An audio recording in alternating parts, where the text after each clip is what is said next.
Hey guys, Ningen here bringing you another Elden Ring Nightreign video, and today we are going to talk about the bosses of Nightreign, the bosses that we know so far from the trailer that are confirmed to be in the game, some of which are from previous titles in the Souls series. We're going to talk a little bit about how the bosses work, who the ones that are confirmed to appear, especially the one big one that I know for a lot of people, myself included, was probably one of the most hype moments of the trailer, seeing the return of this particular character. So we're going to talk about all the bosses we know of so far, and then I will put the link in the description, but I did make a post over on the Nightreign Reddit, so that you guys can let me know who any other returning bosses that you guys want to see. I literally just made this before recording the video. I'll put the link to this thread in the comment section as well, and I'll make that as a future video. So any other bosses from the Souls series that you guys want to see making an appearance in Nightreign, do go let me know over on that thread, and I will make that into a follow-up video. There is one on the Elden Ring subreddit as well, so I'll put both links in the description. I don't know, the Elden Ring one might get removed because it is related to Nightreign, but I'll put both the links in the description either way. So as you can see, boss encounters are randomized at the start of each run. Minor bosses roam the region during the day, while a powerful boss appears at the end of each night. Surviving 3 in-game days triggers a climactic battle with one of 8 final Night Lord bosses. Unlike other encounters, the final boss is not randomized. Instead, players select which Night Lord to face at the round table hold before starting their run. So basically, you will pick which of the final bosses that you want to go up against, and then of course the 3 days leading up to that, the location, the mini bosses, the enemies, all that other stuff is all randomized, but the boss you will fight at the very end, the Night Lord, that is one that you choose from the beginning when you start. So in terms of the returning bosses, obviously there's a list here that's been up on the screen, but we're going to go over the details of them, especially because the first 6 are all returning bosses, some of which from Elden Ring, which makes a lot of sense, but others from previous Souls games. So the first one that we know about is the Centipede Demon. So the Centipede Demon was a boss in Dark Souls 1, down in the Demon Ruins, that horrible area. Dark Souls 1 is such a great game, and it probably, for nostalgia purposes, is my favorite of the original trilogy. I always sort of bounce between 1 and 3, because 3 arguably is the best one, like technically, visually, but like 1 was the first one I played. Obviously it has that like charm to it, and we all know the game kind of starts to go off the rails a little bit near the end, and the Demon Ruins especially is an area that people are not especially fond of, but the Centipede Demon is a boss from that area. He is of course optional if you go ahead and follow the Covenant in order to access the lift and end up skipping the boss, the Chaos Servant Covenant. And you can basically open a shortcut straight to Lost Izalith and then end up getting to the Bed of Chaos without actually having to fight this boss.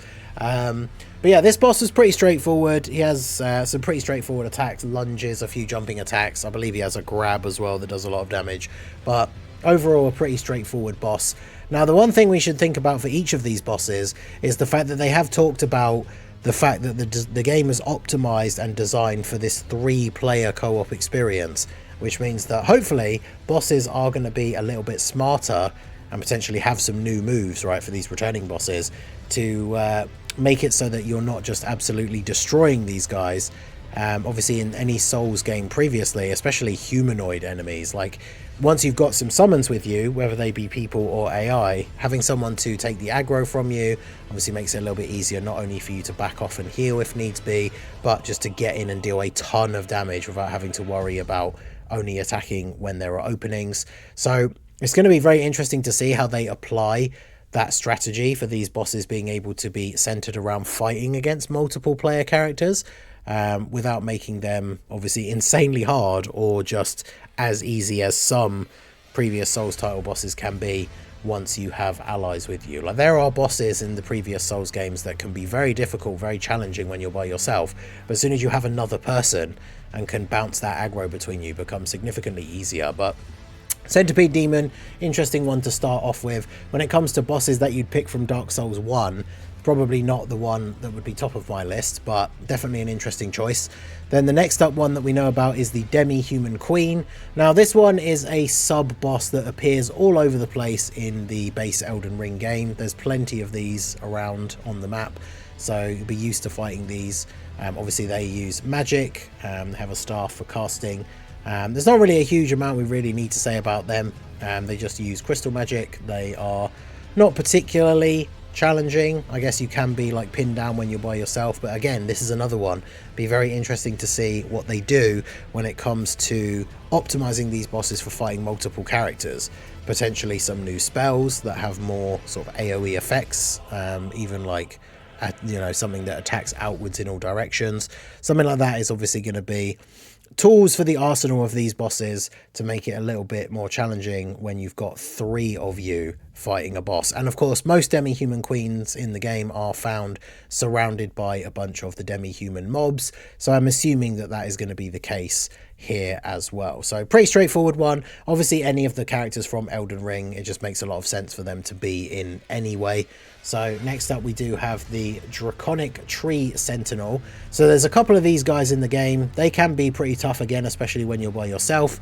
The sentinels on the giant horses, not only do they have their own attacks and obviously giant weapons, they can do big damage to you, but of course the horses can attack as well. Are they even really horses? I don't know, they're mighty steeds. They can spit fire at you.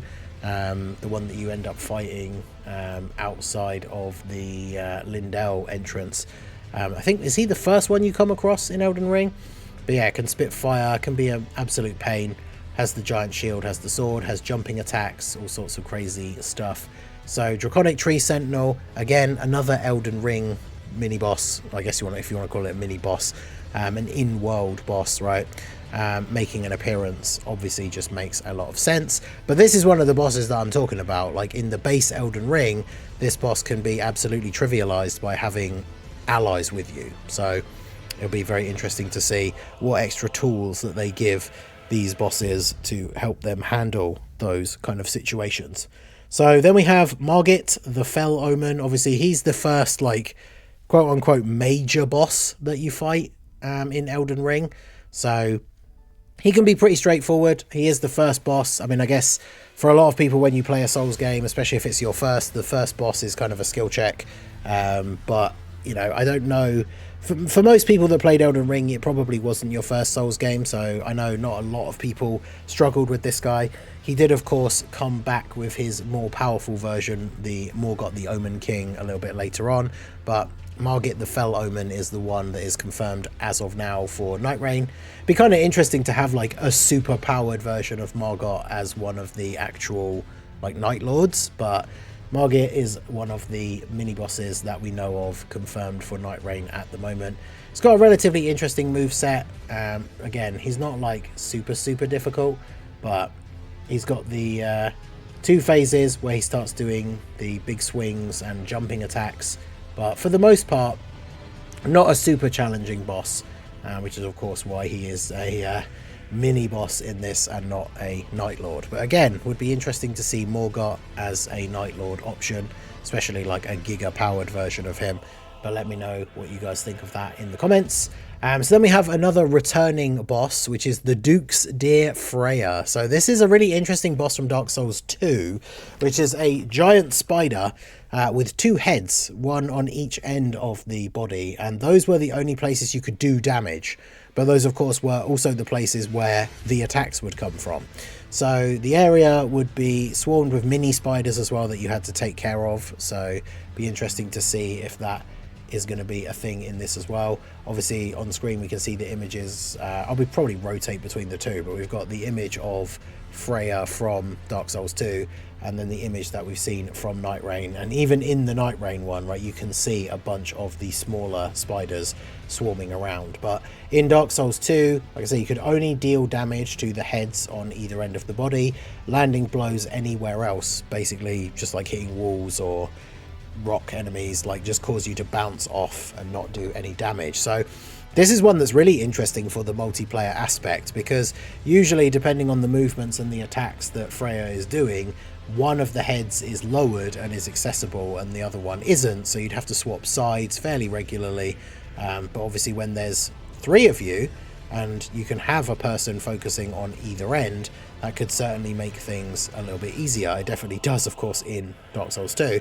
So another boss, I mean, I'm going to say this for everyone, right? But another boss that will be very interesting to see what sort of abilities it gets to handle fighting 3 player characters.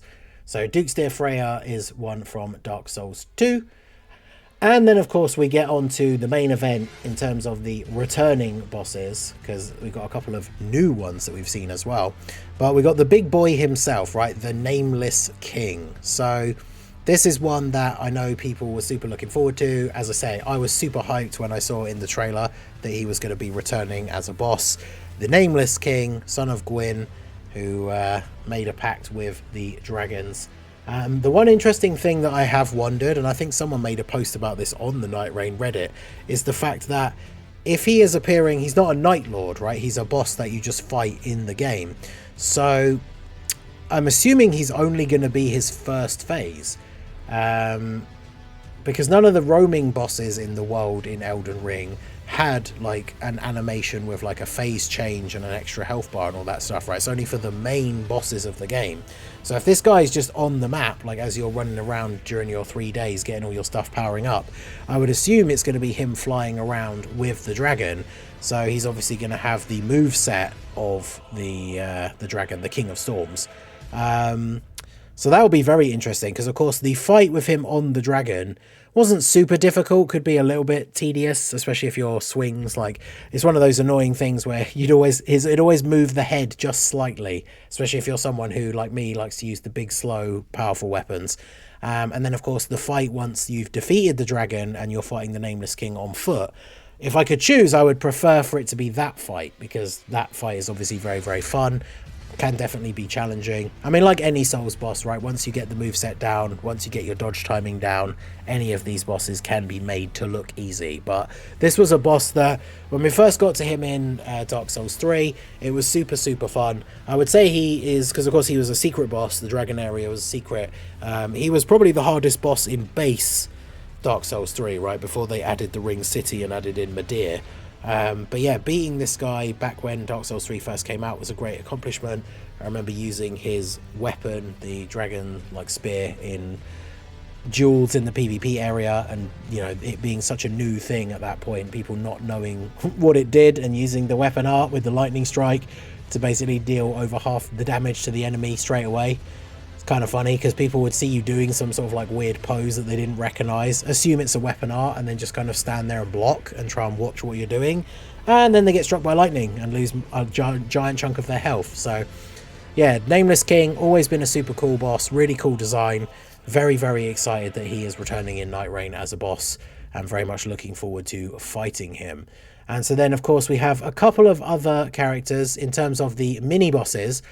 We have, on the wiki entry, it was listed as like a toad sage, but this character here, I mean, the thing that strikes me the most, obviously it's got like a goat head with the curved horns, but the orbs that are within the horn and then all over his like mane sort of thing here are very much like the basilisk eyes. And very much like a basilisk itself, right? I'm assuming that, of course, it's going to have real eyes somewhere here.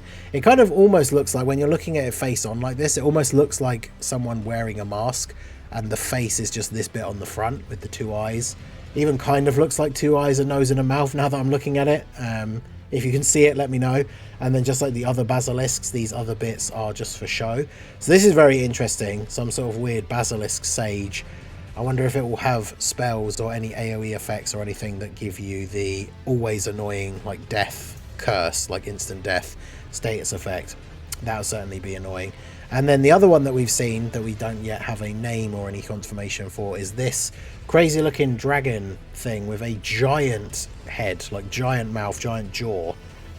Looks kind of like a horrible flesh creation. This looks very interesting, giant dragon.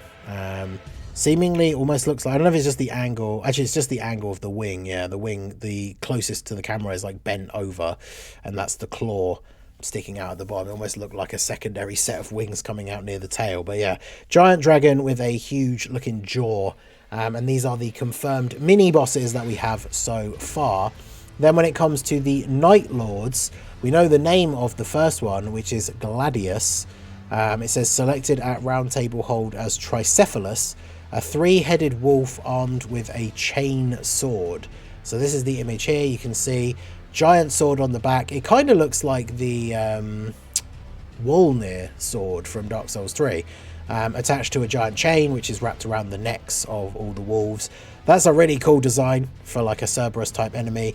I can imagine these attacks are going to involve it swinging its body and heads around in order to swing the sword at you and have the sword flying around on the chain, which obviously gives it the opportunity to have AoE attacks where, you know, it spins the chain and the sword around itself in a circle, therefore able to hit and protect itself from players attacking at all different angles, which ties back into what we were saying, of course, about these bosses needing moves in their arsenal to allow them to fight multiple player characters at the same time without just getting ganked into oblivion. So that's really interesting. And then the other one that we know of doesn't have a name yet, as we know, and on the wiki is just described as a one-armed faceless centaur boss with a massive sword, which is this one here. So definitely looks very interesting. The design, very cool. Kind of looks like the stone giant armor from Dark Souls 2 a little bit. But yeah, the giant sword, you can kind of see the hilt of the sword poking out from the back with the interesting like rune design. And then yeah, centaur.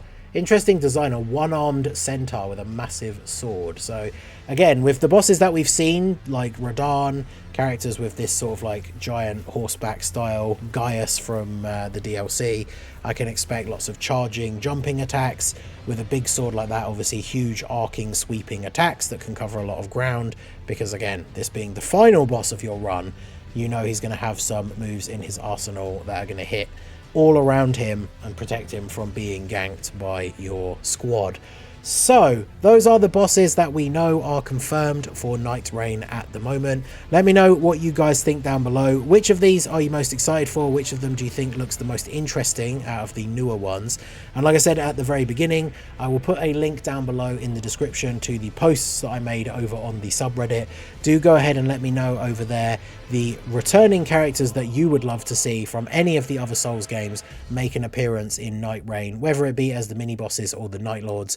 I assume the Night Lords are probably all going to be original characters, considering they put someone as big, like high profile as the Nameless King, and he's just one of the normal bosses. I assume the Night Lords are all going to be original characters, but let me know which other Souls bosses you would love to see make an appearance in Nightreign down below, or over on the thread. You can let me know in the comments of this video or over on the Reddit threads. So that is going to be it for the video, guys. This has been your boy Ningen. Let me know all your thoughts on Nightreign. Are you excited for it? I'm very much looking forward to the network test. I'll be streaming it on the day one when the first session is live. So follow this channel for more news and of course gameplay on Nightreign as and when it is available. So hit that like button, subscribe to the channel if you are new, and I will see you next time. Peace out.